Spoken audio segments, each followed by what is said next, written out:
Welcome guests from our operations community and customers. My name is Jill Quito and I'm the Chief Marketing Officer of Easy Metrics. We are very appreciative that you are joining us today. We know that your time is valuable and our goal, as always, is to provide value in exchange, ideas that you can implement, and to show you what you can do with continuous improvement that you didn't think was possible. First, I'd like to introduce our speakers. Nathan Dorcas. He leads Easy Metrics' sales engineering function, designing and implementing customer-specific solutions. Nathan's deep knowledge of Easy Metrics and its applications to our customer needs ensures that our customers receive a skillful end-to-end execution. Nathan also studied information systems at the University of Washington. We're glad to have you join us, Nathan. Thank you.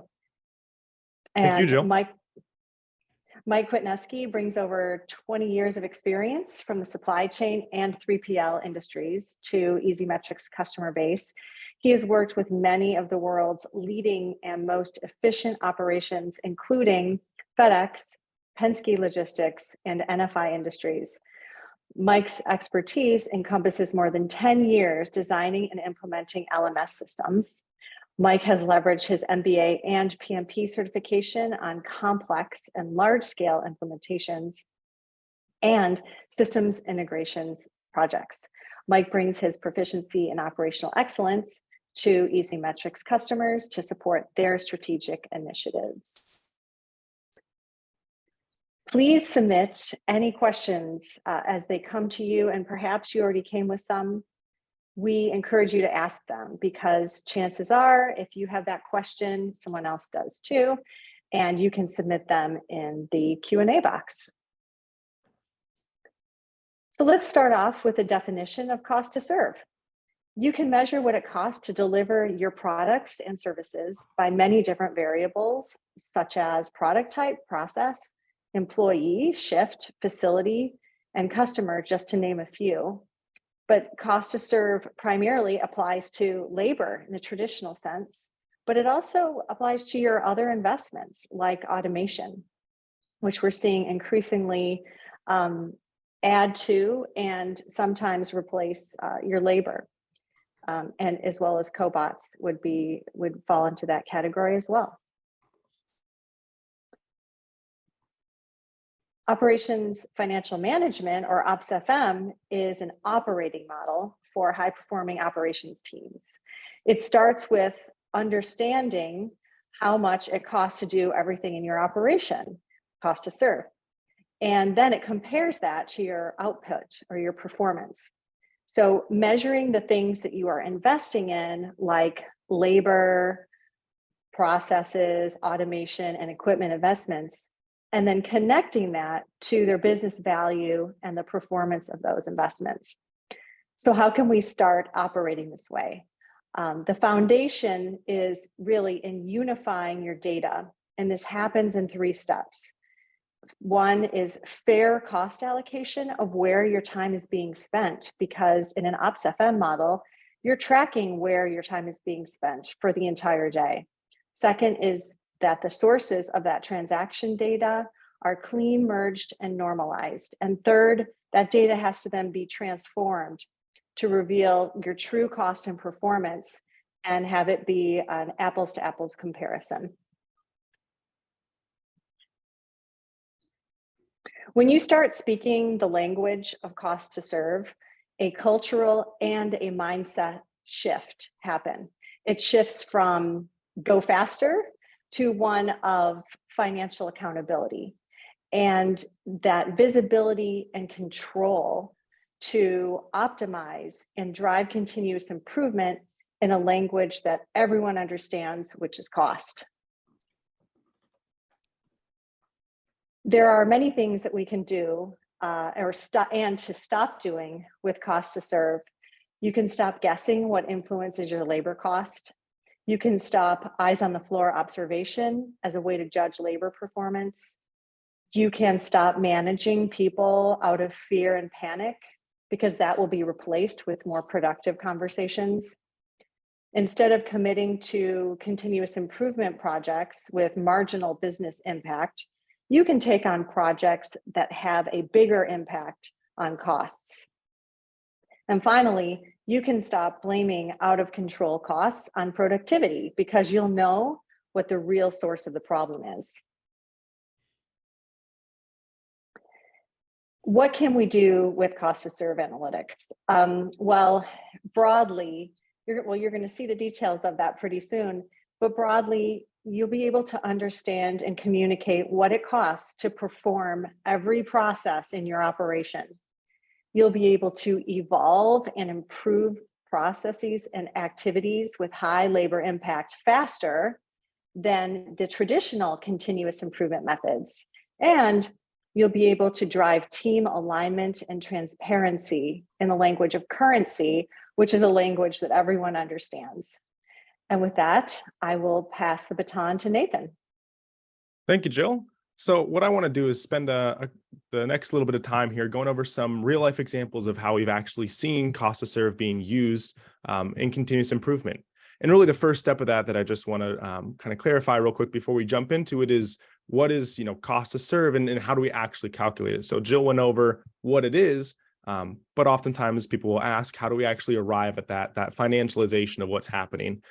So what we're able to do is we can pull in wage rates, whether it's discrete or averaged, tie in any incentive, the burden rate of the facility, overtime, all the factors that really influence how much something actually costs to understand an hourly cost based on any action that somebody was doing, and then assign that to that action. So we know for this pick that happened, it costs 17 cents. So we can take that wage rate basis and all the factors that go into there, and then financialize any action that actually happens.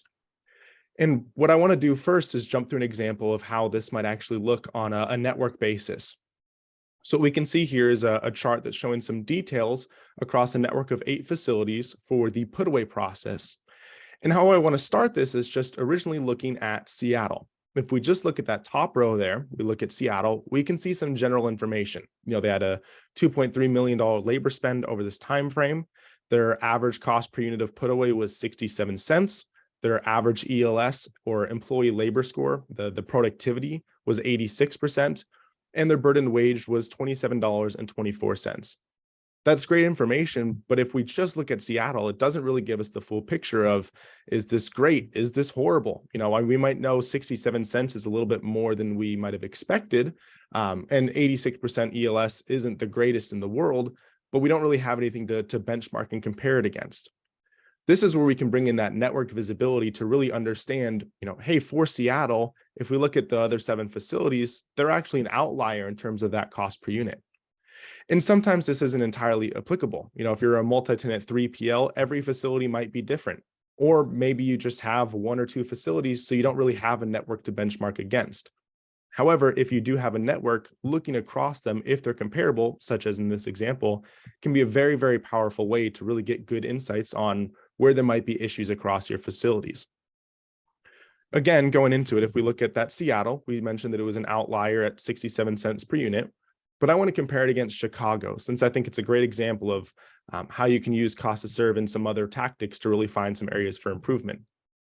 So it's 67 cents versus Chicago's running 48 cents a unit. So there's a 19-cent increase in the cost per unit, but there's many things that might go into that. And the first thing that I would think might be affecting that cost per unit is just the productivity. If Chicago is much more productive than Seattle is, and that put away team's doing a lot better, then obviously their cost per unit would be lower. However, when we look at productivity, we can see that Seattle is actually 5% higher than Chicago is. So it's not necessarily a productivity issue for Seattle because Chicago is actually running lower. The next thing I might think of is, well, what's the wages? In Seattle, it's generally expensive. Maybe an Amazon moved in next door. Now they have to bump up the wages because they have to compete with that increase. So, if they're paying more on an hourly basis, then obviously you'd expect that cost per unit to be higher. However, when we tie in the burden wage, so we're inclusive of the wage rate, overtime, bonuses, all of that, Seattle's still running nearly $1.50 cheaper per hour than Chicago is. So it's not a wage issue. It's not a productivity issue. So what's causing that 19-cent per unit increase in Seattle over Chicago if they should be comparable in apples to apples facilities? Well, this is where we can dig into a couple more things. It's not those general labor KPIs that we just looked at of the productivity or the wages. So what I'd like to jump into from here is actually looking into the metric ratios. And what I mean by metric ratios is this is where you can dig into all those various metrics that might influence the process. Common ones that we'll see will be things like the travel distance, how heavy an object is, how many locations you need to go to, the number of units per line, how high you had to go, what type of equipment you used. These are all examples of various things that might influence how long it actually takes to do a process. And obviously, the longer it takes, the more expensive that will actually be to complete. Now, in this example that we're looking at here, what it actually was a travel issue. So as we dig into it a little bit further, we can see that Chicago, again, the cheaper of the two facilities, was running 27 cents per unit of, or 27 feet, sorry, per unit of put away on average. Whereas Seattle was running on average 63 feet per unit of put away. So this is over double the distance that Chicago has to travel on in general, which is why, even though they had a high productivity score, they still have a higher cost and lower, or even though the wages were also lower. And this is something that really points out some of the importance of that cost to serve versus just looking at the general labor metrics like productivity. If you have multi-metric labor standards, which hopefully that is a good end goal to have, if we're accounting for things like the travel, then we'll account for this increase in travel. And as long as the people are walking fast, they'll still have a good productivity score. That's why Seattle still had a higher productivity score than Chicago, even though it was actually taking longer because we were accounting for the things like travel. Whereas when we just look at the cost of it, cost doesn't account for any other factors. So they still had that higher cost in general. So if we just look at things in terms of those labor KPIs, we don't necessarily see anything on the actual process efficiency or the process health. We obviously want to see how hard is the workforce working, but even if everybody's a superstar and absolutely killing it, if it's on a process that's relatively inefficient or has issues, then there's still some gains that can be made there by actually looking at the process itself, such as in this case, looking at that travel in Seattle. Now, as we're looking at this, it's become more of a continuous improvement issue than just, the supervisors needing to make sure that their employees are working hard. We've identified that it's an issue with the process itself.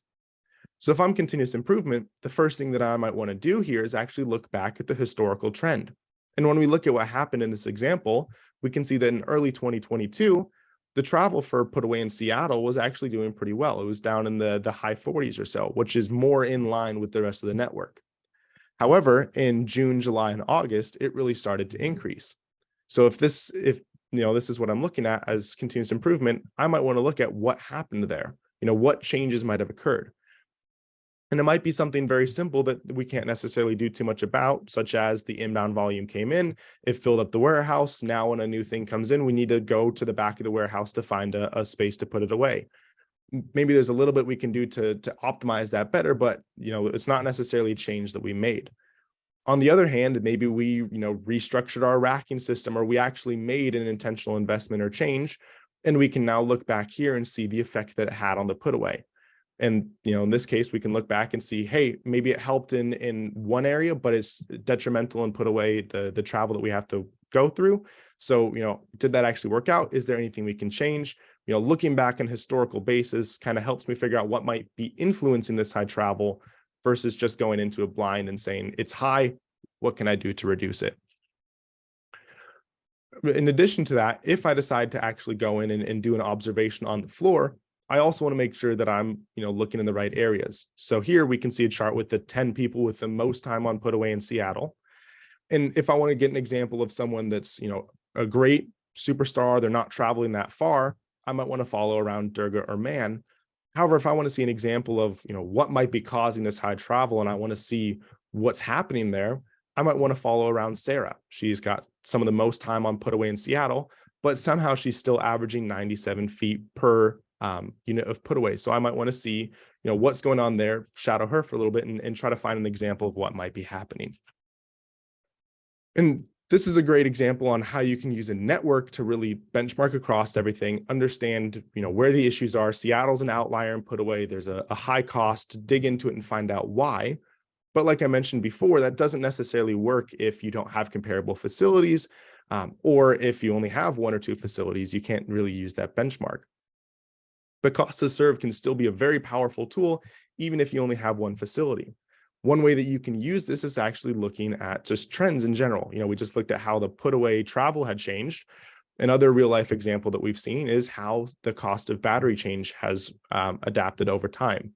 And in this example that we're looking at here, we can see that in August and September, battery change at this facility was costing between $5 and $7 or so, which is kind of what you'd expect, 15 minutes or so per battery change. However, what happened is the GM at this facility noticed that around October and November, it increased drastically, so that in the winter, it was actually averaging up around $15 per battery change, or more around 45 minutes. And so what happened here is the GM noticed this change on the charts that we were able to provide, and went in and actually looked and did an observation on the floor. And they found that they only had a couple battery change locations, but they had a lot more forklift drivers that then could, use all those stations. So what they were doing is they all figured this out, banded together, and all of the forklift drivers would go do the battery change at the exact same time, where there was only a few stations for it.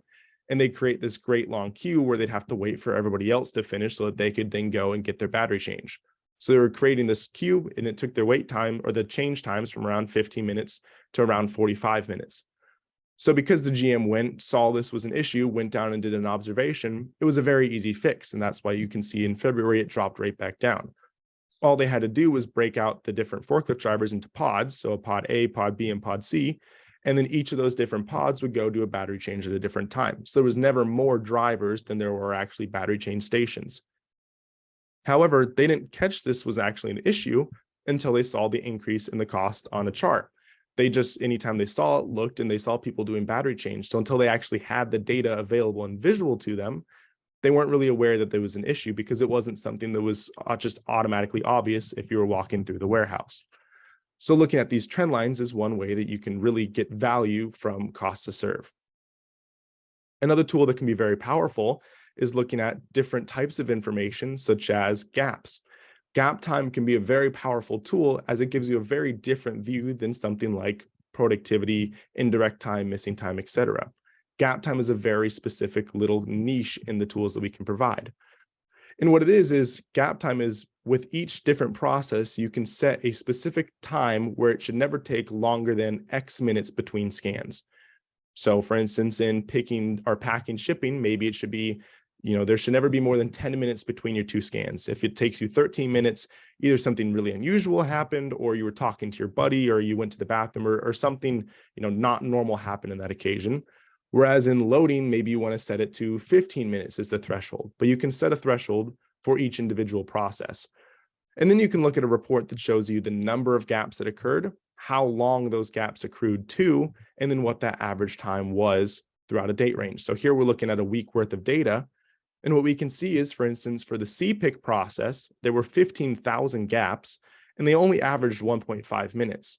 So this is an example of, someone standing around talking to a friend. And when I look at this 15,000 gaps in a week, averaging 1.5 minutes, it makes me think of maybe something along a setup error, where something's not tracking correctly. There, maybe it was set to 1 minute when it should have been 10 minutes or 11 minutes. This doesn't look like a human productivity issue to me, or a process issue to me. However, when we look at packing shipping, we can see there's 1,000 gaps, which is still a lot more than any of the other processes. The next highest is 261. But the average gap was actually 36 minutes. So this isn't an issue where it's, set to too short of a time where people are just triggering it. The average gap is extremely high. And this reminds me of an example that one of our customers went through, where they had a department on one side of a very large warehouse, and then they had a water cooler where they'd have to go get water more by the entrance. And so what was happening is, for this specific process, there was large occurrences of gap time where there was many happening, and each gap was a very long time, roughly, I think it was around 30 minutes. And what the GM noticed as they looked at this report, noticed this specific process looked terrible on this chart that we're looking at here. And then they went down and did an observation, and very quickly noticed that because the water cooler was on the other side of this large warehouse, all of those employees in that department a couple times throughout the day would need to stop what they were doing, walk all the way across the warehouse, go grab water, and walk all the way back.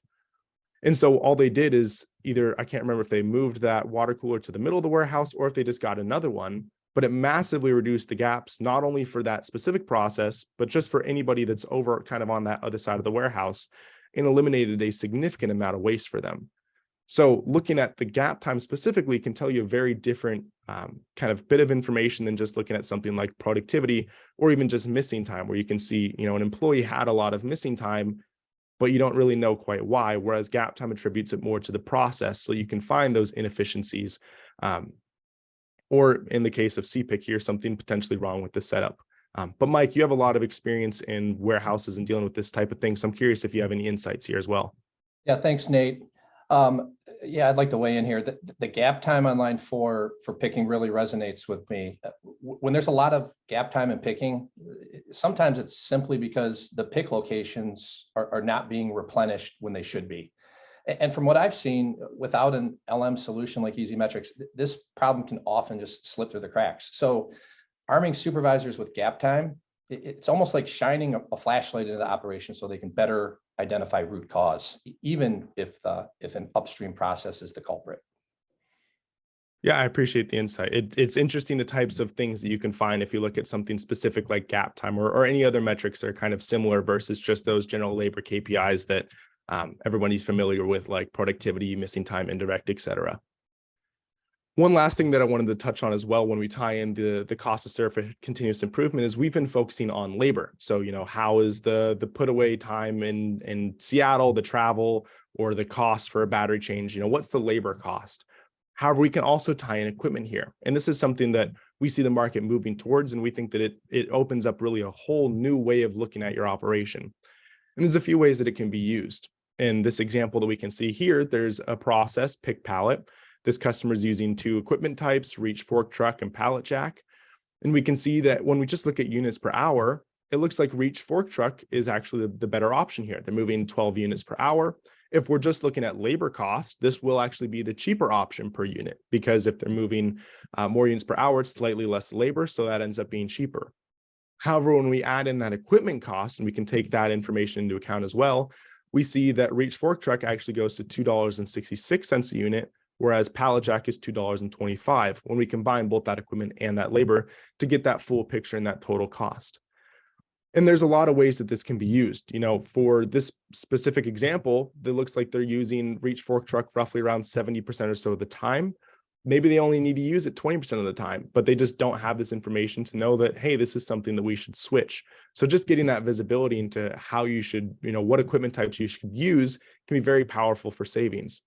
A more extreme example we actually ran into with one of our customers, where the difference was so extreme that they actually slightly changed their racking setup to try to avoid using things like reach fork trucks as much as possible, and reorganized and changed how they did it specifically to focus on using things like pallet jacks, because in their example, it was so much cheaper that it made sense to actually restructure and reorganize.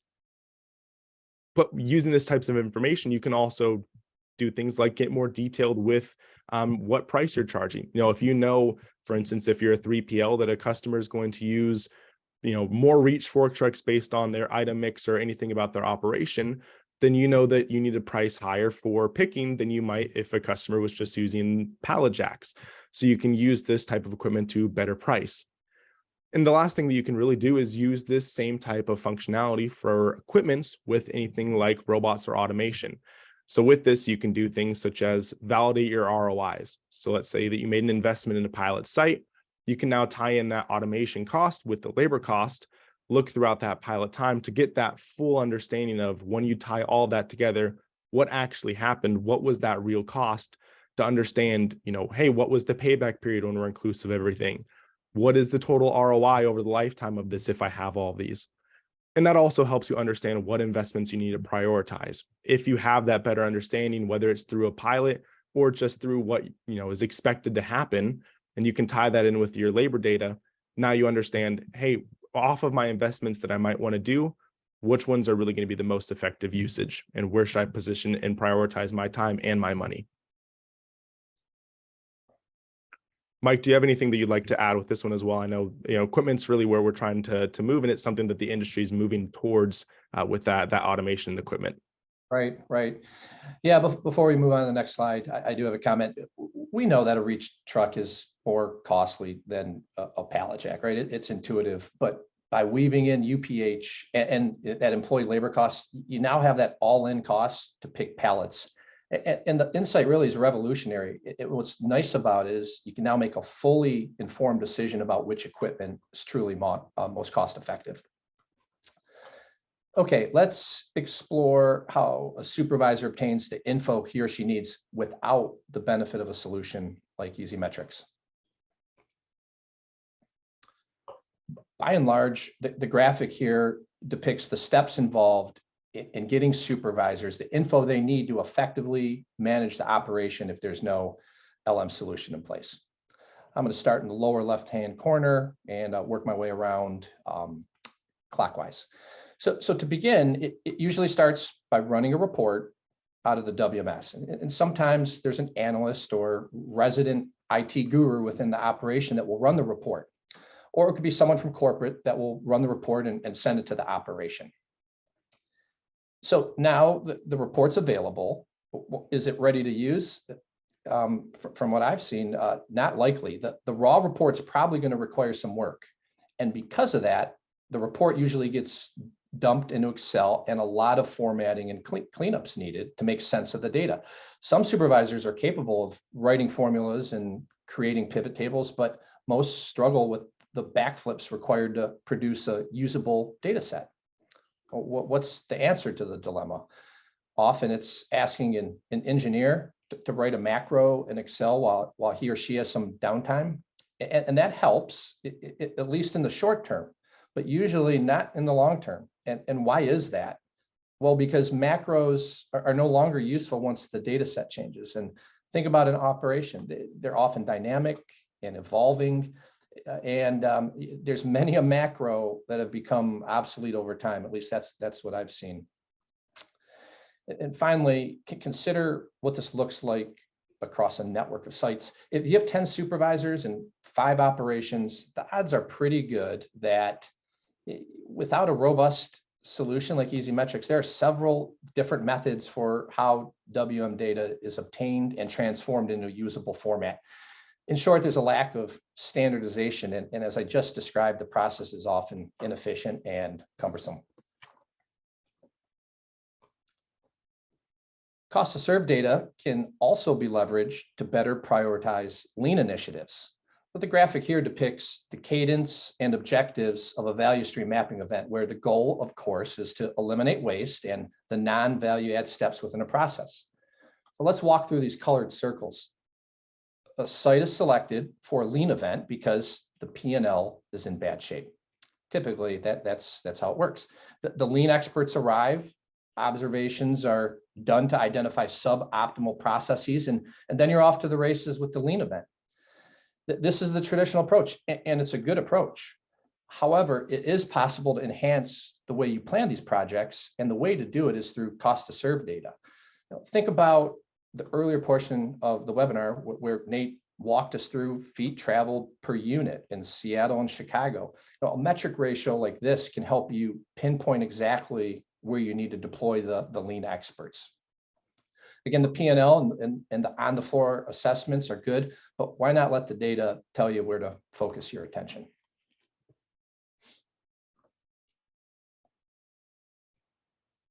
Okay, now let's take a peek at an operation that has fully embraced the concept of leveraging data, as well as the 7 benefits that arise from doing so. If you're referencing the graphic, I'm going to start in the lower right-hand corner and work my way through it counterclockwise. First, the leadership team immediately upskills. They become increasingly proficient digesting and acting upon data. Second, new roles are often created because suddenly there's a need for in-house expertise in this area. Third, because so much of the guesswork has been taken out, there's more accountability and greater efficiency. Fourth, as we just reviewed, continuous improvement events are streamlined and yield greater returns. Fifth, supervisors can manage with less ambiguity. They can take bold action and they can do it with confidence. Six, disparate data sets are unified in order to provide insight that's otherwise unattainable. And finally, seventh, the operation is at a competitive advantage because it's fully leveraging the data that often remains in the dark in other operations. Jill, I'm going to hand it back to you now. Thank you very much, Mike and Nathan. Excellent, excellent information. So, okay, if you are ready to get better visibility so that your team can drive these kind of efficiencies, reach out to us for a demo of Easy Metrics. And with Easy Metrics, you can equip your management team and continuous improvement team to drive out waste, foster a culture of accountability, and make informed investment decisions. Okay, thank you for allowing me a minute for that little plug. Now we will move on to question and answer. We did get a question earlier. Will this be available as a recording later? Yes, it will. So we are happy to do that. Okay. All right, first question. If we have WMS data and telematic data, how are you able to combine those?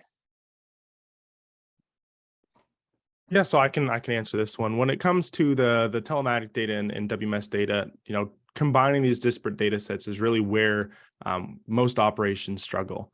So, generally when it comes to getting a full view of all the data that you really need for an effective LMS, you need to combine at least the WMS and the time clock.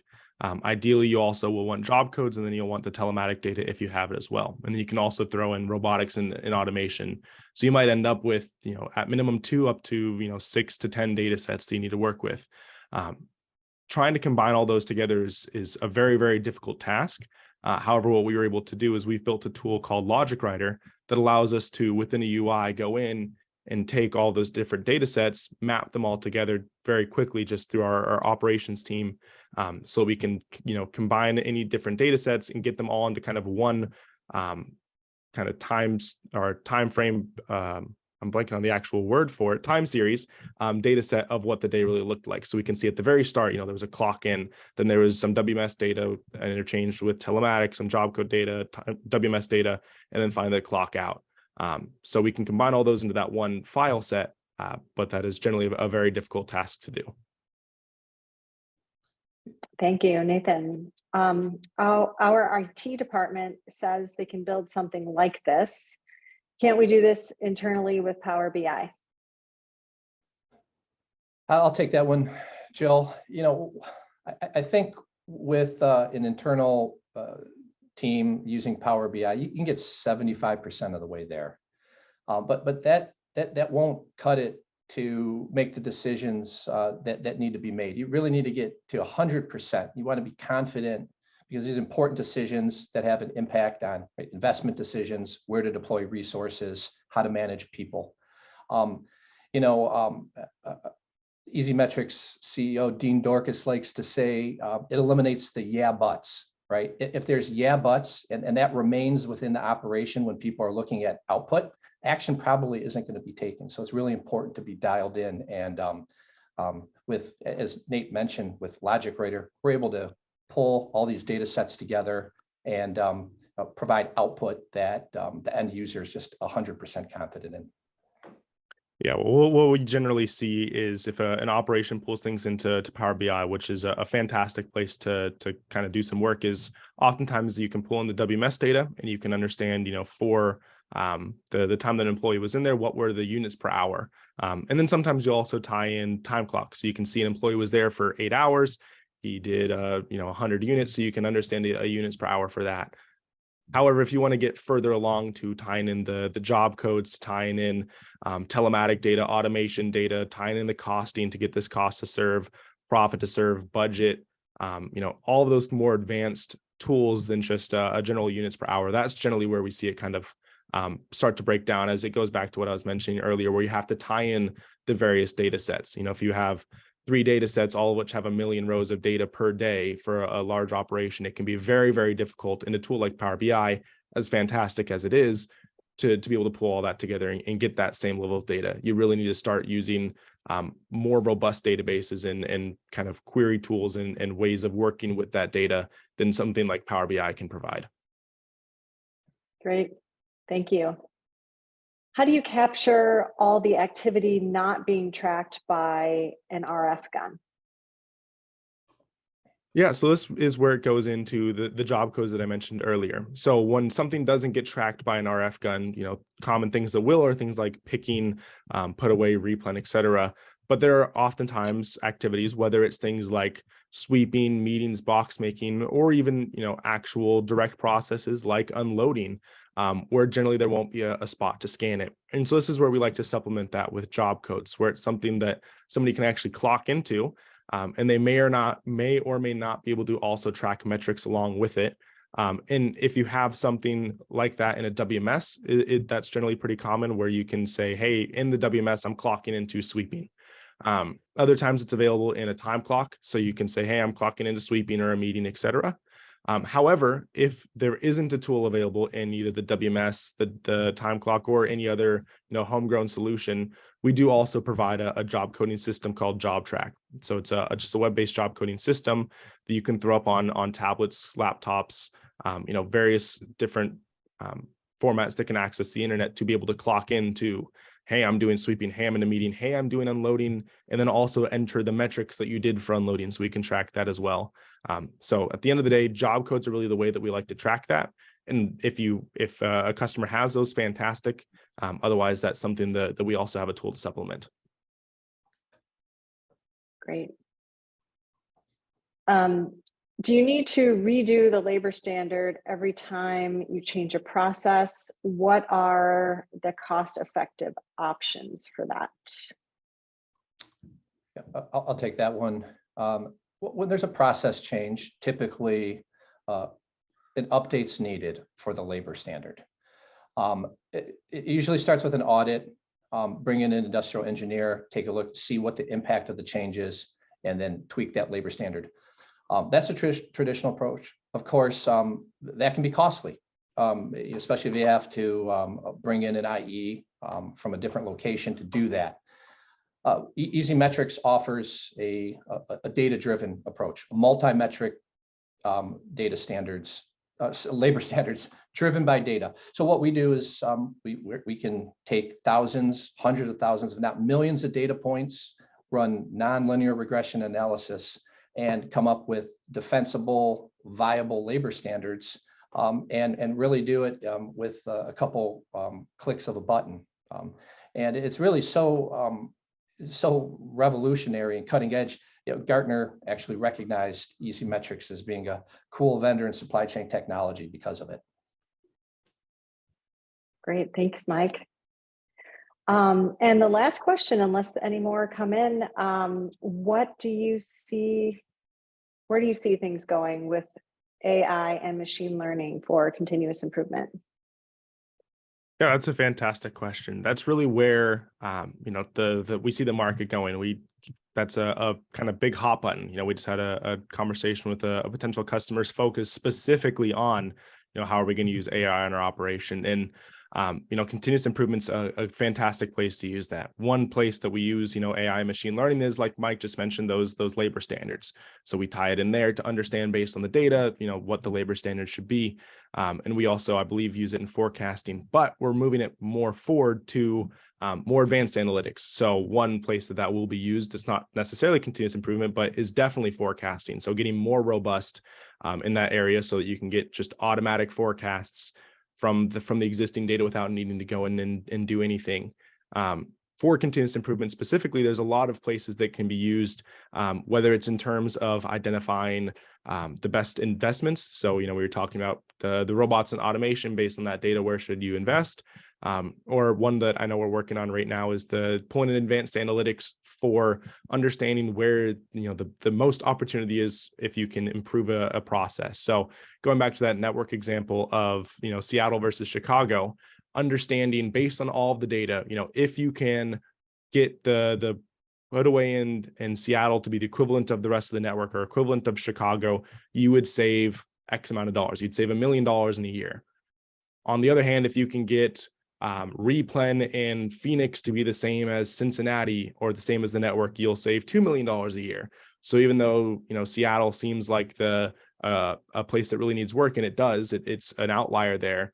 Based on running advanced analytics on all the rest of the network and every kind of combination of the data, you can understand really where should I prioritize my time.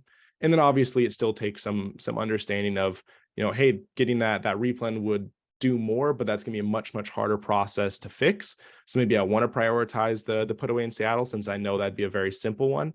But really just understanding where we should prioritize anything, whether it's investments or working on certain process flows, et cetera, is a place that we really see AI moving towards. And that's something that we're focusing on a lot.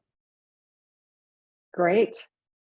Well, thank you, Mike and Nathan, for a great conversation. And thank you to our attendees. We so appreciate you being here, and we would love to hear your feedback, as well as any sort of topics or ideas that you would like to learn more about in our future webinar programs. So thank you for being here, and have a wonderful day. Thank you. Thank you.